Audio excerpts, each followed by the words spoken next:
Remember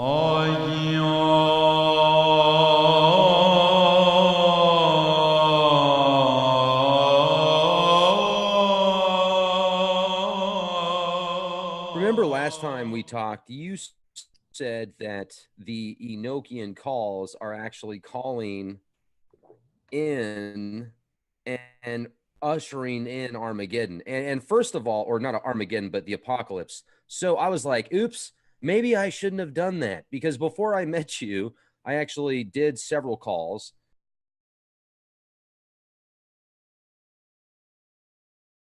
And that really is the core of Enochian magic and the core of the magical tradition is, I would say, using the intuitive faculties and religion and spirituality like a scientist would, as a way to try and get or access deeper meaning out of the universe, which is what John Dee was trying to do.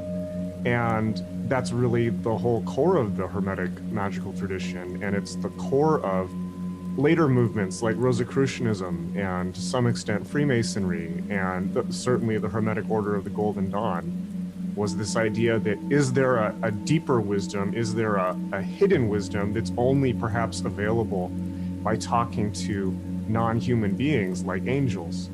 And that's an idea that, by the way, is kind of heretical, or has been heretical in Western culture, but is not at all heretical in, for instance, Hinduism, or Buddhism, some Buddhist cultures, shamanistic cultures.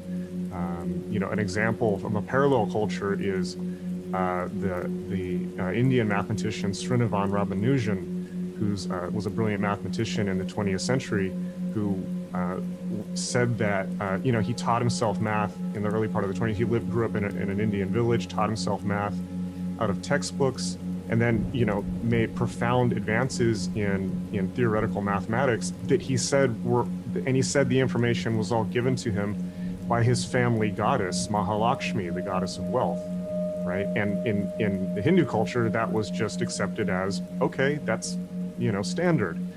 So this kind of thing happens all over the world, but it's only in our culture, it's only in Western culture, that a wall has been built between what you might call hard science and spirituality. And that's not at all the case, even now, in Asia, in Southeast Asia, in India, in lots of other cultures.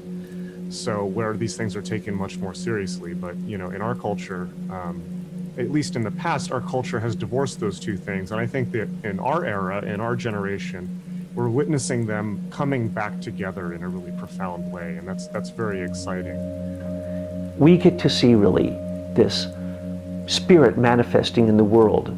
Spirit is unseen, but it's not totally unseen. We can see the effects that are long-lasting. We can see the eternal in this realm, and that is the golden thread. When we can see behind science, philosophy, art, religion, all things, to the experience. For instance, someone paints a beautiful painting.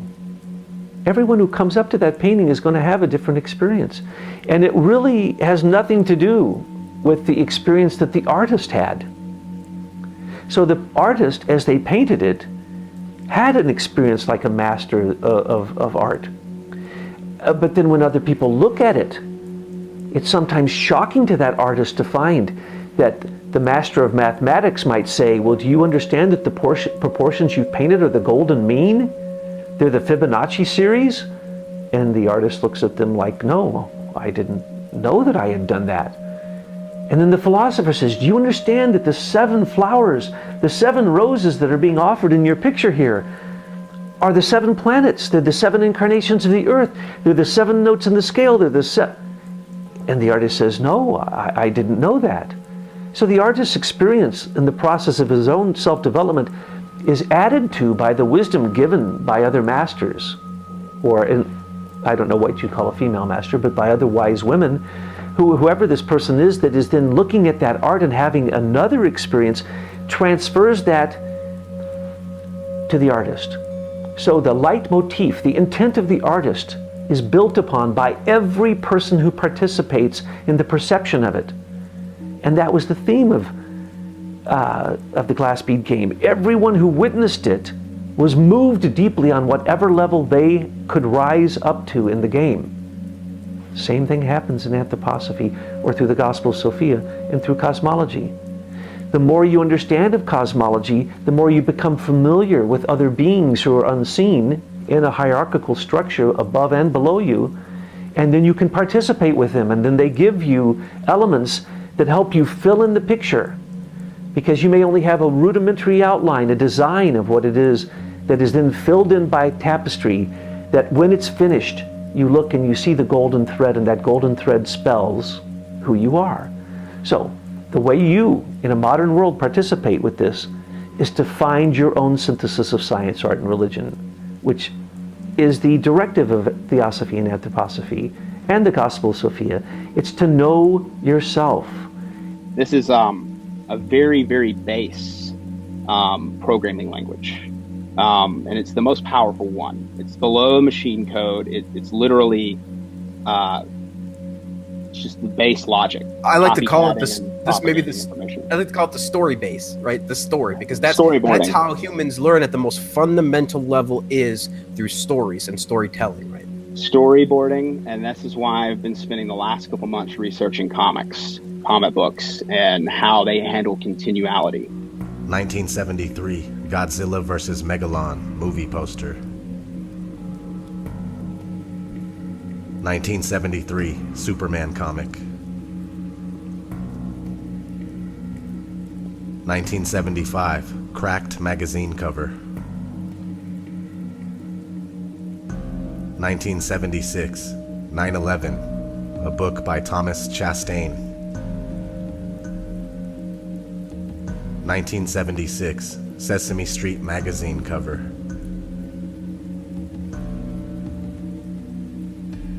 1976, Spidey Super Stories comic book cover. 1978, Super Friends TV show, the episode entitled Monolith of Evil. The incident that led to the writing of this piece. Sure, it's kind of funny. I didn't think that they would want this as a piece. They said they were doing stuff on, future humans and technology and all.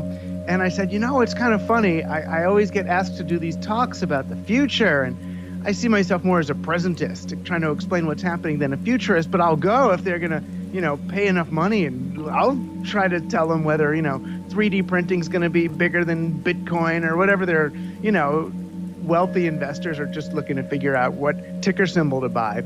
So I thought it was going to be one of those talks, because it was a big money talk out in this giant resort place out in the West. And it turned out it was just 5 hedge fund billionaire guys were brought into the green room. I never got to the stage. There was no stage. There was no audience. And they started by asking me regular sort of investing questions. And then it came down to questions like, where should I put my bunker? In New Zealand or Alaska? Which is going to do better in a global warming situation? Or these strange apocalypse questions, like the one that it finally came down to was, how do I maintain control of my security force after the event? I mean, the event is like, the sort of the Mr. Robot computer hack apocalypse revolution thing that forces them all into their bunkers, because after the event, their money's not worth anything. So how do they keep their security guards from just taking over the compound? It was bizarre. I mean, I tried to give them some answers. I mean, the main answer I had was that why do they need to see the future as this inevitable catastrophe, that the best they can do with their money is insulate themselves from it, rather than using the tremendous power they have to invest, to create, to build, to develop, to avoid that kind of scenario.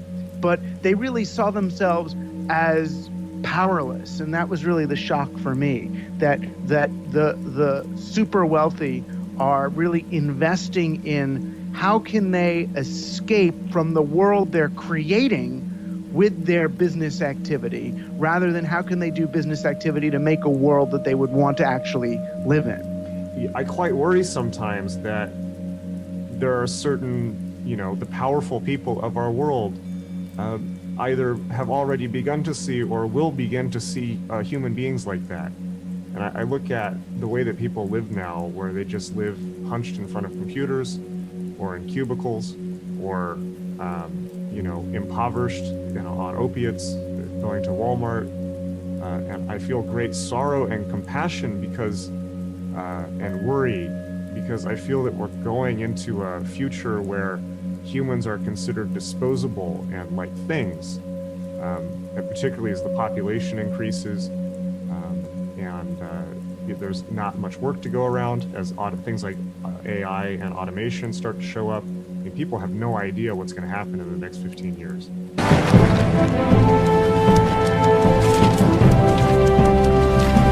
What does a setting of a stage mean for the end times? Well, for the end times, you need that temple right there. And this applies even the Islamic prophecies, this applies to Christian prophecies, and this applies to Jewish prophecies. All of them should have an interest in this. To get there, to get all of it. If we're following our prophecies honestly, any of us, and everybody's got their promise. Whether I'm right, you're right, and hear me on this. Let me tell you this. For any of those prophecies, no matter what you're listening to come true, you need the puppy on that back of the corner. America's ambassador to Israel has come in for criticism after he was seen posing with a rather controversial gift. David Friedman was presented with a photograph of one of the most sacred places in Jerusalem, but the image had been altered to show the Jewish third temple on the site where the Islamic Al-Aqsa Mosque and the Dome of the Rock are currently situated. We will move the American embassy to the eternal capital of the Jewish people, Jerusalem.